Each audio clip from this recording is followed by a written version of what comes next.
ನಮಸ್ಕಾರ, ನಾನ್ ಶರ್ಮಿತಾ ಶೆಟ್ಟಿ. ರಾಜ್ಯದಲ್ಲಿ ಕೊರೋನಾ 4ನೇ ಅಲೆ ಟೆನ್ಷನ್ ದಿನ ಕಳೆದಂತೆ ಜಾಸ್ತಿ ಆಗ್ತಾ ಇದೆ. ಈ ಟೆನ್ಷನ್ ಮಧ್ಯದಲ್ಲಿ ರಾಜ್ಯದಲ್ಲಿ ಮಾಸ್ಕ್ ಅನ್ನ ಹಾಕ್ಲೇಬೇಕು. ಈ ಹಿಂದೆನೂ ಆ ರೂಲ್ಸ್ ಜಾರಿಯಲ್ಲಿತ್ತು. ಆದ್ರೆ ಕೊರೋನಾ ಕೇಸಸ್ ದಿನ ಕಳೆದಂತೆ ಕಡಿಮೆ ಬರ್ತಾ ಇದ್ದಿದ್ರಿಂದ ಜನ ಅದ್ರ ಬಗ್ಗೆ ಅಷ್ಟೊಂದು ಗಮನ ಕೊಡ್ತಾ ಇರಲಿಲ್ಲ, ಅದನ್ನ ನಿರ್ಲಕ್ಷ್ಯ ಮಾಡ್ತಾ ಇದ್ರು. ರಾಜ್ಯ ಸರ್ಕಾರ ಮತ್ತೆ ಈಗ ಹೊಸ ಗೈಡ್ಲೈನ್ಸ್ ಅನ್ನ ಹೊರಡಿಸಿದೆ. ಮಾಸ್ಕ್ ಅನ್ನ ಹಾಕೋಬೇಕು ನೀವು, ಯಾಕಂದ್ರೆ ಕೋವಿಡ್ ಅಪ್ರಾಪ್ರಿಯೇಟ್ ಬಿಹೇವಿಯರ್ ಅನ್ನ ಫಾಲೋ ಮಾಡಿದ್ರೆ ಮಾತ್ರ 4ನೇ ಅಲೆಯ ತೀವ್ರತೆಯಿಂದ ನಾವು ಬಚಾವ್ ಆಗೋಕ್ ಸಾಧ್ಯ ಅಂತ ಸರ್ಕಾರ ಹೇಳಿದೆ ತನ್ನ ಆದೇಶದಲ್ಲಿ.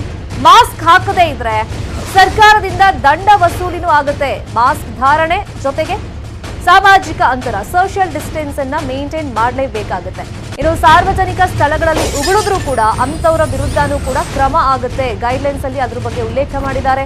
ಇನ್ನು ಕಚೇರಿಗಳು, ಬಸ್ ಹಾಗೇನೆ ರೈಲುಗಳಲ್ಲೂ ಮಾಸ್ಕ್ ಅನ್ನ ಕಡ್ಡಾಯವಾಗಿ ಹಾಕಬೇಕಾಗುತ್ತೆ. ಕನಿಷ್ಠ 2 ಅಡಿಗಳ ದೈಹಿಕ ಅಂತರವನ್ನ ಸಾರ್ವಜನಿಕ ಸ್ಥಳಗಳಲ್ಲಿ ಮೇಂಟೈನ್ ಮಾಡಬೇಕಾಗುತ್ತೆ.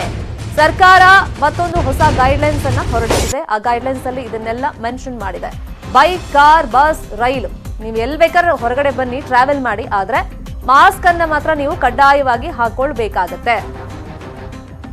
ಅಕಸ್ಮಾತ್ ಹಾಕಿಲ್ಲ ಅಂದ್ರೆ ಏನಾಗುತ್ತೆ? ಇಷ್ಟು ದಿನ ನೀವು ಕೋವಿಡ್ ಕೇಸಸ್ ಕಡಿಮೆ ಆಗ್ತಿದೆ, ಸರ್ಕಾರದ ಆದೇಶ ಮುಂಚೆನೇ ಇತ್ತು ಮಾಸ್ಕ್ ಹಾಕಬೇಕು ಅಂತ, ಇವಾಗ ಹಾಕ್ಲಿಲ್ಲ ಅಂದ್ರೆ ಮತ್ತೆ ದಂಡ ಪ್ರಯೋಗವನ್ನ ಸರ್ಕಾರ ಮಾಡುತ್ತೆ. ಇನ್ನು ರಸ್ತೆಯಲ್ಲಿ ಬೇಕಾಬಿಟ್ಟಿ ಉಗುಳೋದು ಕೆಲವರಿಗೆ ಅಭ್ಯಾಸ ಆಗ್ಬಿಟ್ಟಿರುತ್ತೆ, ಹಂಗ್ ಮಾಡಿದ್ರು ಕೂಡ ಅಂತವ್ರಿಗೂ ದಂಡ ಪ್ರಯೋಗ ಆಗುತ್ತೆ. ಇನ್ನು ದಂಡ ಹಾಕೋದಕ್ಕೆ ಸ್ಥಳೀಯ ಆಡಳಿತಗಳಿಗೆ ಅಧಿಕಾರವನ್ನ ಸರ್ಕಾರ ಕೊಟ್ಬಿಟ್ಟಿದೆ. ಸಾಮಾಜಿಕ ಅಂತರವನ್ನ ಕಾಯ್ದುಕೊಳ್ಳೋದು ಕೂಡ ಕಂಪಲ್ಸರಿ. ಎಸ್ಪೆಷಲಿ ಈ ಸಾರ್ವಜನಿಕ ಸ್ಥಳಗಳಲ್ಲಿ ಬಂದಾಗ ನೀವು ಸೋಷಿಯಲ್ ಡಿಸ್ಟೆನ್ಸ್ ಅನ್ನ ಮೇಂಟೈನ್ ಮಾಡಲೇಬೇಕಾಗುತ್ತೆ.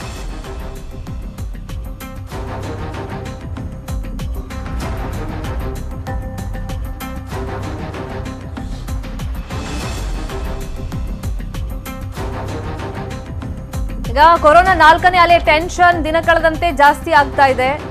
ತಜ್ಞರು ಹೇಳಿರೋ ಪ್ರಕಾರ ಇನ್ನೊಂದು 4 ರಿಂದ 5 ವಾರದಲ್ಲಿ ತೀವ್ರ ಸ್ವರೂಪವನ್ನ ಪಡ್ಕೊಳ್ಳುತ್ತೆ 4ನೇ ಅಲೆ ಅಂತ ಹೇಳಿದ್ದಾರೆ ರಾಜ್ಯದಲ್ಲಿ. ಹಾಗಾಗಿ ಈಗಿನಿಂದಲೇ ಒಂದಷ್ಟು ಕಟ್ಟುನಿಟ್ಟಿನ ಕ್ರಮವನ್ನ ಜನರು ಪಾಲನೆ ಮಾಡಿದ್ರೆ ಆ ತೀವ್ರತೆಯನ್ನ ಸ್ವಲ್ಪ ಕಂಟ್ರೋಲ್ ಮಾಡಬಹುದು. ಹಾಗಾಗಿ ಸರ್ಕಾರ ಈ ನಿರ್ಧಾರಕ್ಕೆ ಬಂದಿರೋದು.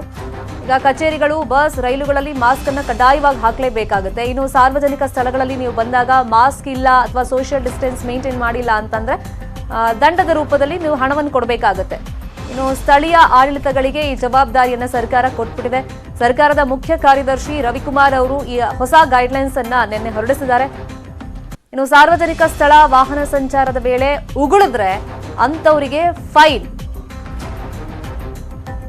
ಇನ್ನು ಕನಿಷ್ಠ 2 ಅಡಿಗಳ ದೈಹಿಕ ಅಂತರ, ಸೋಷಿಯಲ್ ಡಿಸ್ಟೆನ್ಸ್ ಅನ್ನ ಈ corona first wave, second wave ಅಲ್ಲೆಲ್ಲ ಮೇಂಟೈನ್ ಮಾಡಿದ್ರಲ್ಲ, ಇದೆಲ್ಲ ರೂಲ್ಸ್ ಜನರಿಗೆ ಗೊತ್ತಿರೋದೆ, ಹೊಸದೇನಿಲ್ಲ. ಆದ್ರೆ ಈಗ 4ನೇ ಅಲೆ ಭೀತಿ ಇರೋದ್ರಿಂದ ಇದನ್ನ ಕಡ್ಡಾಯವಾಗಿ ಮತ್ತೆ ಫಾಲೋ ಮಾಡಿ ಅಂತ ಸರ್ಕಾರ ಹೇಳ್ತಿರೋದು.